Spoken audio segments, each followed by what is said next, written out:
Selamat sore Dewan Juri yang saya hormati, Bapak Ibu Guru dan teman-teman yang saya kasihi. Nama saya Jovander Ayuda Kristanto dari SD Katolik Santa Maria I, Kota Kediri. Pada kesempatan yang indah ini, saya akan menuturkan sebuah cerita rakyat yang berasal dari Kota Kediri. Cerita ini terdapat pada buku yang berjudul Raja Airlangga. Buku itu ditulis oleh Yuliardi Soekardi dan U. Syahbudin. Cerita ini berjudul Asal Usul Sungai Brantas.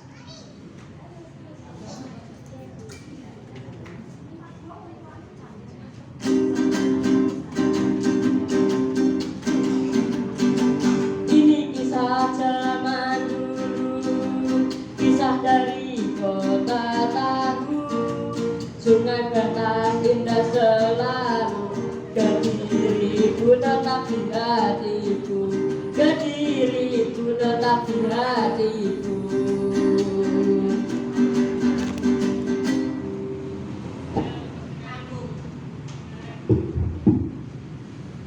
Pada zaman dahulu kala ada sebuah kerajaan besar. Kerajaan tersebut bernama Kahuripan.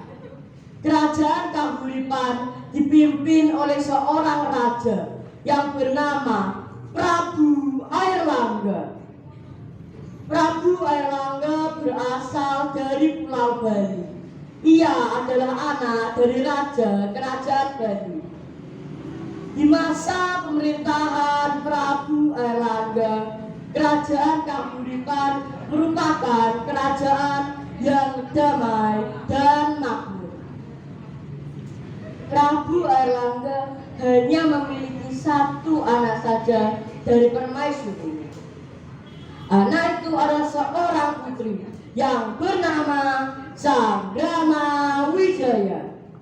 Sanggrama Wijaya adalah seorang anak perempuan yang cantik jelita. Prabu Airlangga adalah sosok yang sangat religius. Di usianya yang beranjak senja, ia ingin menjadi seorang pertapa dan melepas semua harta, tahta, dan kemewahan yang ia miliki. Sebelum ia menjadi seorang pertapa, Prabu Airlangga menunjuk anaknya Sanggrama Wijaya untuk menjadi raja di kerajaan Kahuripan.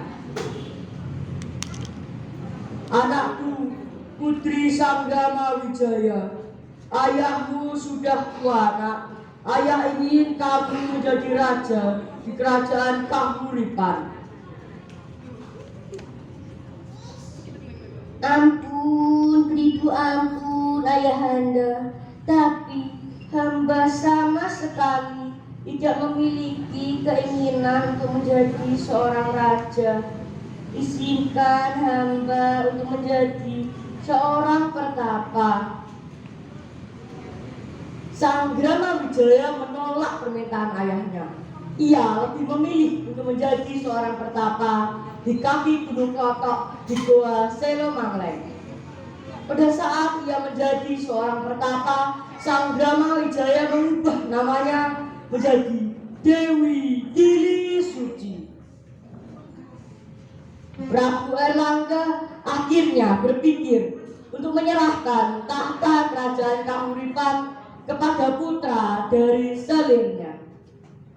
Namun, ia memiliki dua orang putra dari selirnya. Yang pertama bernama Sri Sangarawijaya dan yang kedua bernama Mapanji Garasakan. Prabu Airlangga pun bingung siapa yang harus menjadi raja di kerajaan Kahuripan. Prabu Airlangga berusaha mencari jalan keluar yang adil agar tidak timbul perpecahan dan perselisihan di antara mereka berdua. Prabu Airlangga memerintahkan Empu Barada untuk pergi ke kerajaan Bali. Empu Barada diperintahkan untuk meminta tahta kerajaan Bali. Namun tahta kerajaan Bali telah diberikan kepada adik dari Prabu Airlangga. Sepulang dari Pulau Bali, Empu Barada langsung memberikan laporan kepada Prabu Airlangga.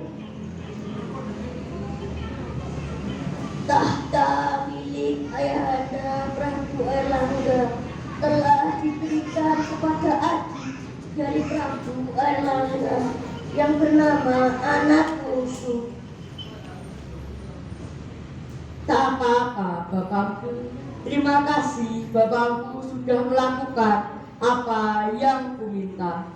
Sekarang, bantu aku untuk membagi kerajaan ini dengan adil untuk kedua putraku, Sri Samarawijaya dan Mapanji Garasakan.